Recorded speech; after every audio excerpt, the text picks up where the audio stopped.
The mistaken piece in the center of the galaxy. Inside a shining golden structure that floated among the stars, the Galactic Council held its meeting. The council was made up of the oldest and most powerful alien species in the universe. They ruled with diplomacy, law, and when needed, war. For 50 years, humans had been sitting among them as the newest member. The council had always believed humans were different, not because they were stronger or smarter, but because they were peaceful. They always chose peace over conflict, silence over anger, and patience over power. Many in the council believed that humans feared war, and that fear made them behave well. It was a comfortable lie that no one wanted to question. A large, reptilian alien named Galactic stood and addressed the room. He spoke with a voice full of pride. The humans have been quiet for too long. They obey every rule. They refuse to build weapons. They never fight back. They are not like us. They are afraid. Laughter followed from several other alien leaders. Only one member stayed silent. The human ambassador, dressed in a simple gray suit, sat calmly with his hands folded. He smiled politely but said nothing. The council saw this silence as weakness. But they were wrong. Far away on Earth, deep under the Atlantic Ocean, a machine woke up. Hidden for decades, it was cold and silent until now. The screen turned red. A calm voice spoke inside the steel chamber. Protocol 9, activated. Council threat level, critical. Large doors opened, and hundreds of mechanical drones began to move. No one on Earth saw them. No one in space even knew they existed. This was humanity's true face, the one they never showed. Back in the council chamber, the vote began. A few alien leaders wanted to increase pressure on Earth. They claimed humans were too weak to defend themselves and needed more control. Others wanted to remove Earth's right to have any space fleet. One member even suggested placing permanent alien observers on Earth. No one protested. The human ambassador simply listened. He nodded slowly and took notes, but he said nothing. The council believed they had full control over humanity. They had no idea what was coming. Outside the chamber, an alien analyst named Brevin walked through the council data center. He had been studying human history as a hobby. Something about them made him uncomfortable. Their silence was too perfect. Their peace is too controlled. He pulled up old Earth records, wars from centuries ago, battles that destroyed nations. The humans had survived it all. They had evolved through fire, and then they stopped. Brevin whispered to himself, they didn't stop because they forgot how to fight. They stopped because they chose not to. A chill ran down his spine. At that same moment, on a small moon base orbiting Saturn, a group of humans in military uniforms received a code. It was short, simple, and final. Stage 1, begin. The soldiers nodded without a word. They had been waiting for this signal for years. They didn't ask questions. They didn't cheer. They just moved. Silent ships detached from the dark side of the moon, invisible to any radar. They vanished into the shadows of space. In the council chambers, the voting ended. The final decision was clear. Earth would now be placed under stricter monitoring. The human ambassador stood up. His voice was calm and soft. We understand your decision. We thank you for your guidance. He bowed and left the chamber. The other members nodded with pride. In their minds, they had tamed the humans. In reality, they had just made their greatest mistake. As the ambassador walked through the empty hallway, he touched a device on his wrist. A small green light blinked once. Far below the Earth's surface, hidden labs and dark networks came to life.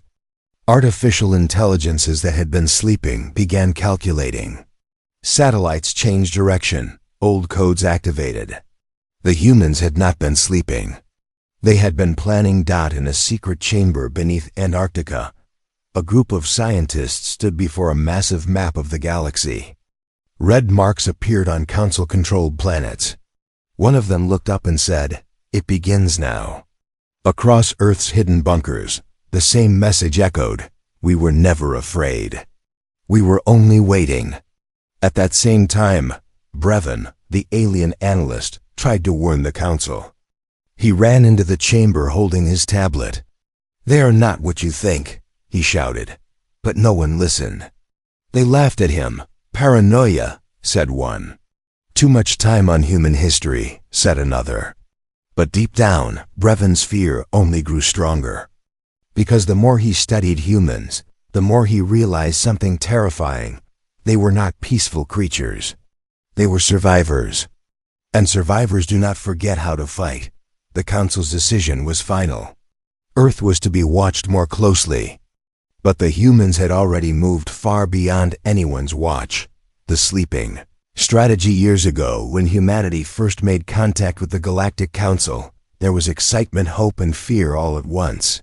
Earth had never imagined that intelligent life existed beyond the stars, but the moment the alien ships appeared in orbit, everything changed. The Council arrived with promises of peace, structure, and unity among planets, but also with demands.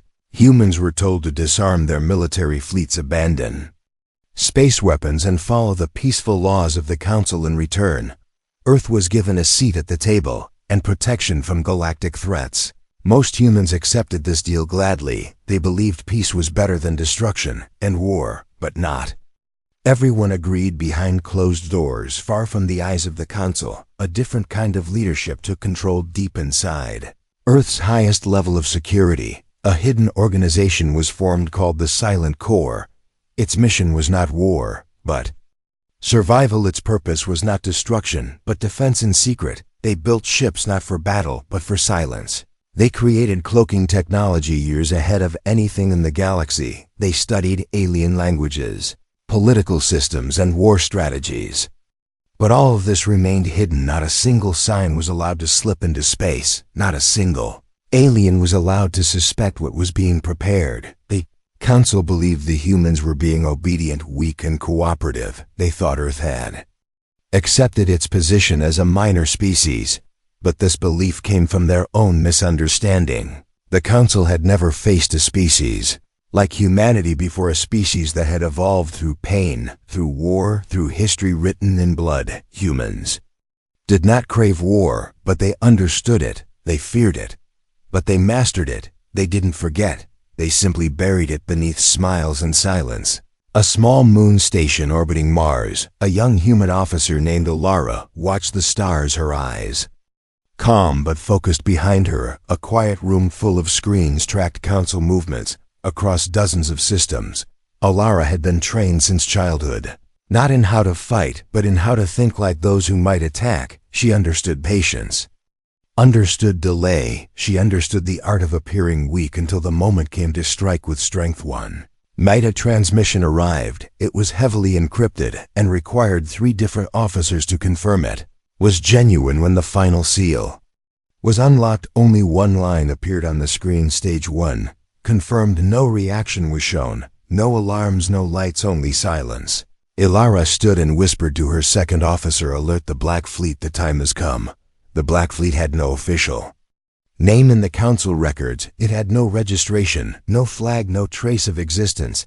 It lived in the shadows between moons, hidden in asteroid fields, and behind the dark side of planets. Each ship built with Earth's finest minds, powered by AI systems so advanced that even Council machines could not detect them. The fleet had been waiting, not for weeks, not for years, but for decades. Meanwhile, far from Earth, in the deep archives of the Council, an alien historian named Kavos had been studying the psychology of human behavior. Unlike his peers, he did not believe humans were simply fearful. He believed they were hiding something. The way they avoided war, the way they bowed politely, the way they never pushed back. Something about it felt unnatural. He began collecting secret reports, strange signals near dead space areas, unexplained disappearances of Council drones, odd magnetic readings near Earth's moon. When he tried to share his findings, the Council dismissed him, calling him paranoid.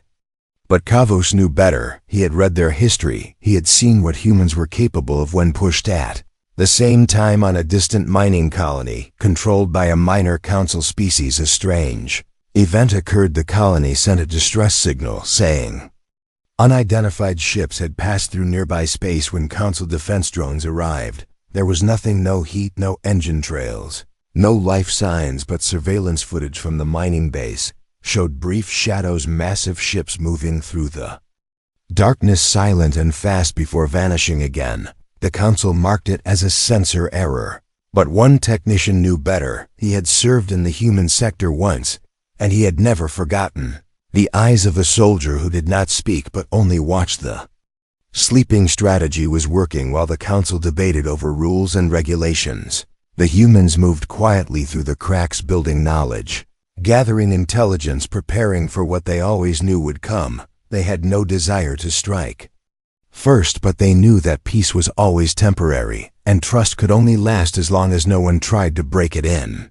The lowest level of Earth's hidden Arctic command, a wall of monitors, showed the galaxy in real time. Red markers appeared slowly across Council territory, small at first, unnoticed by most, but together forming a map, a pattern. Each dot represented a target, not for destruction, but for control. Communication hubs, weapon depots, trade lanes, political centers. The Silent Corps had planned for every possibility, and still the Council believed they were in control. Still they thought Earth was quiet and scared and easy to manage, but that belief was about to shatter forever, because when a sleeping giant wakes, it does not whisper, it roars. First strike, last regret. In the outer rim of Council space, where stars burn dim and communication is slow, a small human colony named Ares 9 lived quietly. Its people were peaceful scientists, engineers, and settlers focused on building life far from the noise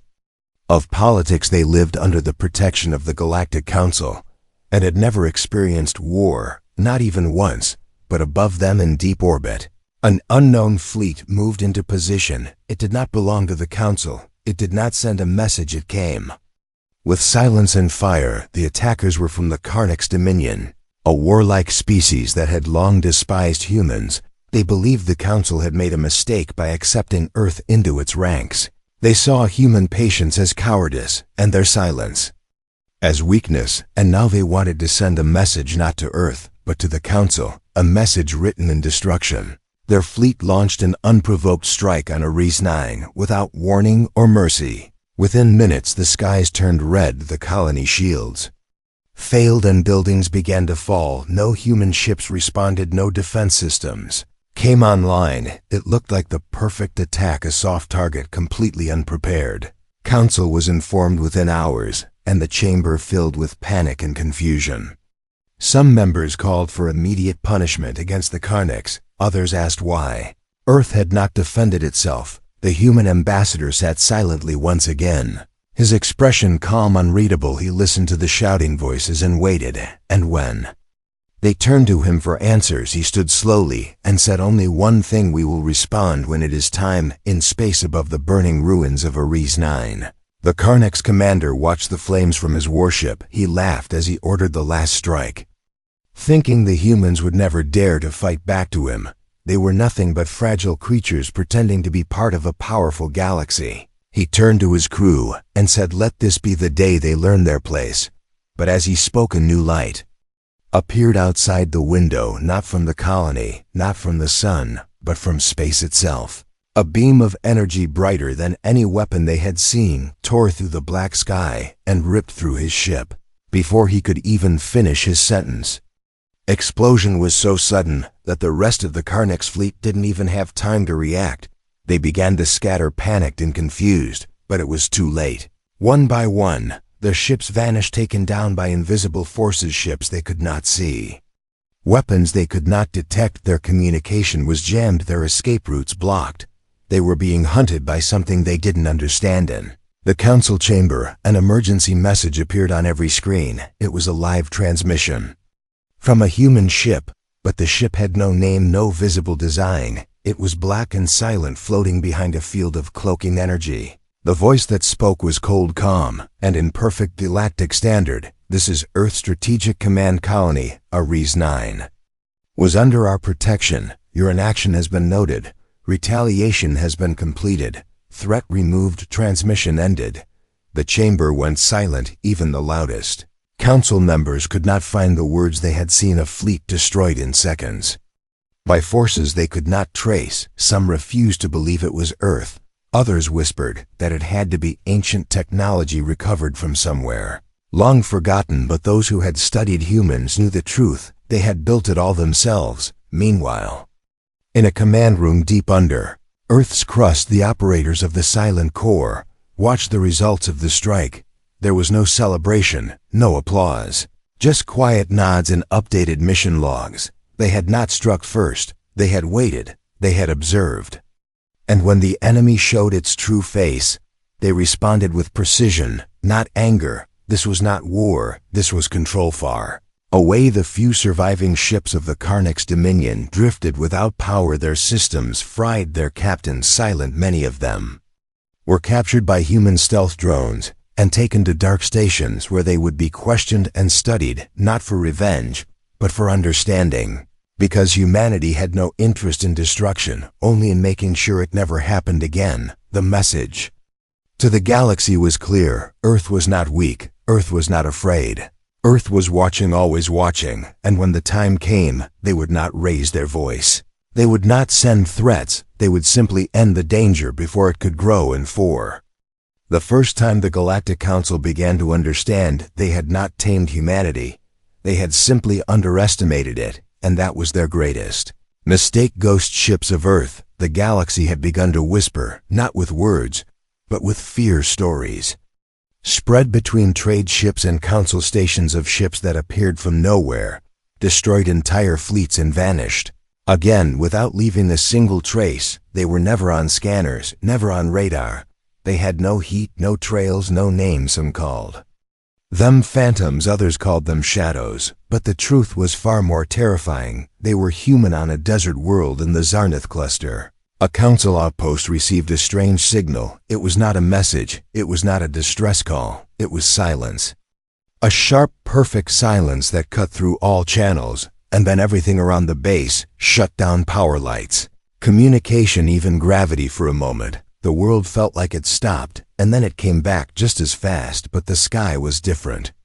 There were no stars, only blackness, as if something massive blocked the view, and yet nothing could be seen. One technician stared at the scanner in disbelief. His hands shaking, he whispered the same word over and over. They are here. They are here. But when the council sent ships to investigate, the system was empty, the outpost undamaged, the crew unharmed. But every ship that entered that space reported something. Strange systems glitching, memories fading. One pilot even claimed his ship had moved without him touching it, and all of them said they felt watched. The Galactic Council met again in emergency session. The Karnak's dominion had gone silent after the failed attack on Ares 9. Their leadership vanished, their fleets destroyed, and now ghost signals were spreading across multiple sector ships. Missing, strange shadows passing through military zones. Council members shouted theories: rogue AI, ancient weapons, black holes, but only one species was at the center of it all: humanity. Human ambassador listened to the noise without speaking, his face calm, his fingers folded neatly, as if he were waiting for someone to finish a long speech. When one of the council generals demanded that humans explain the appearance of these ghost fleets, the ambassador looked at him for a long time before answering, and when he finally spoke, his voice was quiet but clear. You see shadows because you never looked at the light. And then he stood up and walked out of the chamber. At the edge of council space, in the empty zone where no species dared build a shipyard, appeared, not made of metal or stone, but of light. A living construct powered by Earth's most secret technology. It was invisible to scanners and protected by artificial gravitational storms. Only the Silent Corps knew of its existence, and even they entered only with exact timing, 1 second too early, and the entire structure would vanish into subspace inside the shipyard. The next generation of human vessels was being born. They were not designed like other ships. They did not roar. They did not shine. They moved without sound or trail. Their bodies made of memory metal, their weapons based on electromagnetic field bends and plasma streams that left no radiation. They were ships built not to fight, but to erase threats completely, and once deployed, no force in the known galaxy could stop them. Meanwhile, alien scouts tried to track the movement of these ghost ships across Council sectors, but every time they tried, their data was corrupted, sensors failed, records deleted, and those who came too close disappeared entirely. Some of their last transmissions described black shapes moving just outside their visual range. Long, silent vessels with no lights and no flags. Only a cold presence that made even hardened soldiers freeze in fear. Back on Earth, the Silent Corps' high command reviewed each move calmly, like a game of chess. They had prepared for this moment for 50 years, and now every piece was in place. The galaxy still believed that Earth was only reacting to an attack, but the truth was, Earth had been planning for this all along, not out of revenge or ambition, but because deep down they knew the day would come when silence would no longer be enough. And so the ghost ships continued their movement slowly, carefully, never breaking Council law, never firing first, never showing aggression, but always watching, always waiting. And in the Council chambers the fear grew, not because humans were attacking, but because no one knew what would make them stop. In a quiet corner of the galaxy, an ancient being older than the wise Council itself sat alone, watching the growing shadows with tired eyes, and when asked what he thought of humanity, he said, "Only one thing: they are not ghosts, they are mirrors, and we are only now seeing our reflection." The Council divides in the heart of the Galactic Council chambers, where laws were shaped and peace was maintained. Silence had become louder than words. The great voices that once argued about trade routes and planetary taxes now whispered in corners, glanced at shadows, and doubted even their oldest allies. A tension had settled like a fog over every meeting, a quiet dread that none could name, all could feel, and at the center of it all stood the humans, silent, watchful, unshaken. Changed, the authority had shifted quietly, invisibly, and without declaration. Earth had done what no species before. It could not with fleets, not with fire, but with patience and silence and understanding of how fear works.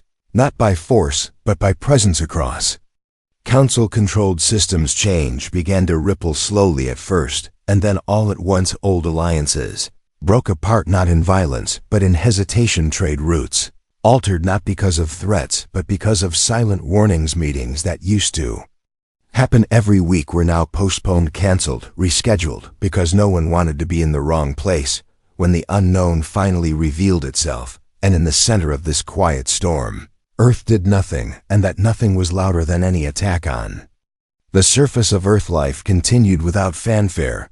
People worked, built, dreamed, lived unaware of the weight their species now carried across the stars. But deep beneath that surface, in places no one would ever see, the Silent Corps remained awake, still watching, still listening, because humanity understood something the rest of the galaxy had not. Even now, after everything, even after the fear, even after the warnings, the Council still believed Earth had reached its limit. They still thought this was the final hand played, but the truth was, Earth had only just begun. A quiet message was sent, one that did not travel through wires or radio, but through the oldest method of communication between species: a meeting, a place, a conversation. Chosen not by the Council but by Earth. The location was simple: an uninhabited moon orbiting a dying star, a place no one cared about. And yet every Council member arrived not by command but by choice, because they needed answers. They needed to understand the rules of the new galaxy forming before them. Human ambassador was already there, waiting alone, standing, without guards, without ships, without weapons, but with the full presence of a species that no longer needed any of those things to be respected or feared. And when the Council asked what Earth wanted, there was no threat, no list of demands, no political game. The ambassador looked at them and spoke words that would echo for generations. "We want peace, real peace, not the kind written in documents, but the kind protected by understanding. We have seen what happens when fear controls a galaxy. We have lived through it, and we will not allow it to return." He paused as the Council listened in perfect silence, and then he said something none of them could argue with. "We do not fear war, but we will not start it. We do not need control, but we will never be controlled again. You feared our silence, and now you understand why, because silence is not weakness, it is preparation, and we were ready long before you knew it. From that moment, the war that had never begun was over, not because treaties were signed or fleets were destroyed, but because a new order had silently replaced the old one. The council still stood, but its foundation now rested on the understanding that Earth would not be ruled, and that anyone who tried would face an enemy that did not shout or strike without reason, but one that would watch, wait, and end the threat before it even began. Back on Earth, under the calm blue sky, a child asked her father why people talked about a war that never happened, and the father smiled and said, because the best kind of war is the one that ends before anyone fires a single shot, and that is what we did. And when the child asked how they won, the father replied softly, because we remembered everything they had forgotten. And so the galaxy moved forward, reshaped not by fire, but by fear of fire, not by conquest, but by quiet presence. And Earth remained as it had always been, peaceful on the surface, prepared in the shadows, and patient until the very end, because humanity had never feared war. They had simply been waiting for the moment when the galaxy would fear them.